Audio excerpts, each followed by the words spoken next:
parce que, bon, derrière l'artiste et cette opération de marketing absolument magistrale, on va se le dire, là, à laquelle on assiste en ce moment, il y a aussi au plan humain le valeureux combat de Céline. On le sait, forcée de se retirer en raison de cette maladie, maladie de la personne raide.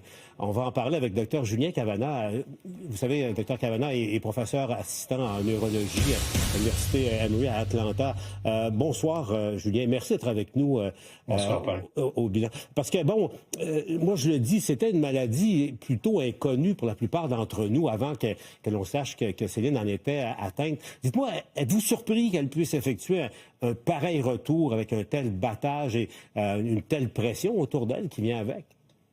Alors, je suis surpris et je suis pas surpris. Je suis surpris comme neurologue parce que c'est une maladie auto-immune, effectivement, qui est très difficile à combattre et dont les objectifs qu'on a pour la plupart des patients est de récupérer une mobilité pour fonctionner dans la vie quotidienne, pour aller au bureau, pour monter dans la voiture, pour aller faire l'épicerie, pas pour remonter sur scène. Et en même temps, je suis pas surpris parce que c'est Céline Dion et que sa carrière musicale, son public, c'est toute sa vie et on lui connaît aussi cette détermination absolument sans faille. Donc, avec ce côté humain qu'elle a déployé, qu'elle nous a démontré aussi dans ce film très poignant, Je suis Céline, eh bien, je ne suis pas surpris. Et je remarque que ça se fait d'ailleurs avec une technicité dont vous venez de souligner le caractère marketing, mais aussi très très bien organisé. Et donc je suis assez optimiste pour elle. C'est un peu un pari fou, mais aussi un pari raisonnable. Dites-moi, docteur Cavana, qu'est-ce que ça suppose comme travail en amont pour Céline Dion ou pour quiconque a cette terrible maladie? Là? Qu'est-ce que Céline Dion a dû faire pour se remettre sur pied comme ça? Alors déjà, il y a eu une errance sans doute diagnostique dont elle a parlé un peu, où on n'arrivait pas à savoir ce qu'elle avait, ce qui est très fréquent pour cette maladie de la personne raide, où il y a souvent un retard de diagnostic.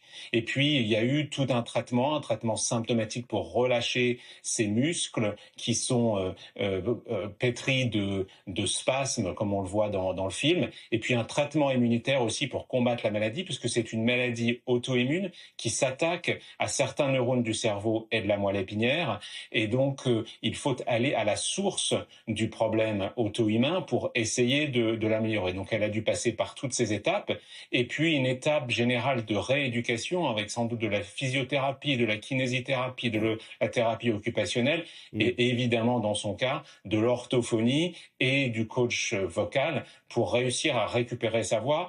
Elle nous partagera ça peut-être un jour avec nous, mais je pense qu'elle a sans doute dû réapprendre à chanter pour redéployer sa voix, et c'est ça peut-être qui est encore plus magnifique dans cette histoire. C'est tout un travail de réhabilitation, en quelque sorte. Dites-moi, Julien, je lisais, je voyais que souvent ce sont, lorsqu'on a cette maladie et qu'on a beaucoup d'émotions, négatives ou positives, mais une sorte de stress et beaucoup d'émotions, que ça joue souvent dans le retour des symptômes, en tout cas. Mais je me mets dans les souliers de Céline Dion avant qu'elle retourne sur scène, préparer toute l'opération. Elle s'expose à un contexte, au fond, qui peut être éventuellement dangereux pour elle. Alors, dangereux, il y a toujours dans une maladie auto-immune un risque de rechute avec des symptômes qui reviennent temporairement ou une crise qui dure plusieurs jours. Donc, c'est un peu le risque qu'elle prend, mais je pense que c'est un risque calculé et c'est un risque qu'elle a envie de prendre parce qu'encore une fois, chanter, c'est toute sa vie. Mais vous mettez le doigt sur quelque chose qui est très important, effectivement, c'est cet effet de surprise qui est très particulier chez les personnes qui souffrent de la maladie de la personne raide. C'est que une stimulation tactile, une stimulation sonore, même parfois visuelle, peut déclencher un spasme, en particulier dans le tronc, mais à n'importe quel endroit du corps qui peut être très douloureux et qui peut interrompre la personne. Et donc, ce que j'imagine, je ne suis pas dans le secret des dieux, mais ce que j'imagine, c'est qu'il y a sans doute eu toute une stratégie de désensibilisation au cours des mois derniers pour la réhabituer à être sur scène avec ces explosions sonores, si je puis dire, qu'il y a dans un concert d'une vedette de son calibre. Et donc je crois qu'elle se lance parce que sans doute tout ça a été fait en amont. C'est aussi 2 concerts par semaine, au même endroit, dans des conditions qui vont être très contrôlées, ce qui est pour moi la partie un peu raisonnable de ce pari fou. Ouais, qui va faciliter un peu le retour de Céline. En terminant, docteur Cavanagh, dites-moi, êtes-vous un fan de Céline? Oui, alors moi je suis né à Paris et donc un de ces concerts tombe en plus le jour de mon anniversaire, le 10 octobre. Donc c'était extrêmement tentant d'aller rendre visite à la famille et d'aller voir Céline à ce moment-là. Je crois que quand même, et puis ce message d'espoir pour tous les patients qui souffrent de maladies neurologiques auto-immunes, de voir quelqu'un qui réussit peut-être pas à vaincre sa maladie, mais à la dompter suffisamment pour remonter sur scène, quand même, quelle leçon de vie. Donc oui, je suis très tenté, moi aussi, de sortir ma carte de crédit et de réserver une place. Petit conseil, Julien, parce que j'ai Sophie Durocher à mes côtés.